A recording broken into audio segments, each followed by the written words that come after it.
उत्सव संतांचा, कुंभमेळा वारकऱ्यांचा, ज्ञानोबा माऊली तुकाराम, पंढरीनाथ महाराज की जय. अखंड हरिनाम सप्ताह आणि संगीत गाथा पारायण सोहळा नवीन कृषी उत्पन्न बाजार समिती प्रांगण, खंडापूर MIDC लातूर इथं 21 फेब्रुवारी ते 2 मार्च दरम्यान मोठ्या भक्तिभावानं आणि उत्साहात साजरा होतोय. संपूर्ण लातूर नगरी आज वारकरी भक्तीच्या महासागरात न्हाऊन निघालीय. ज्ञानोबा माऊली तुकाराम, पांडुरंग हरी विठ्ठल अशा जयघोषांनी संपूर्ण वातावरण भक्तिमय झालंय. या कार्यक्रमाची शोभायात्रा पार पडली. जनसागर समुदाय उसळला. भक्तिमय संस्कार सेवा हे वातावरण सबंध लातूरकरांना पाहायला मिळालं.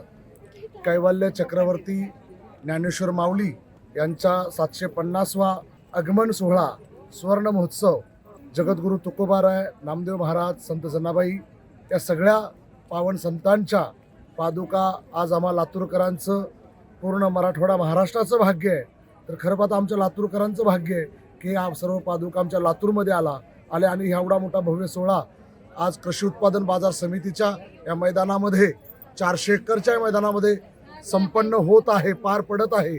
10 दिवसाचा अखंड हरिनाम सप्ताह लाखो भाविकांच्या साक्षीनं रोज हा संपन्न होत आहे. तर माझं एवढ्या प्रसंगी एवढंच म्हणायचं आहे की शक्यतो ज्या लोकांना देहू, पंढरपूर, आळंदी जाणं शक्य होत नाही अशा लोकांना, त्या लोकांनी इथंपर्यंत आणावं, या पादुकाचं दर्शन घ्यावं, हा मागला आमचा उद्देश होता.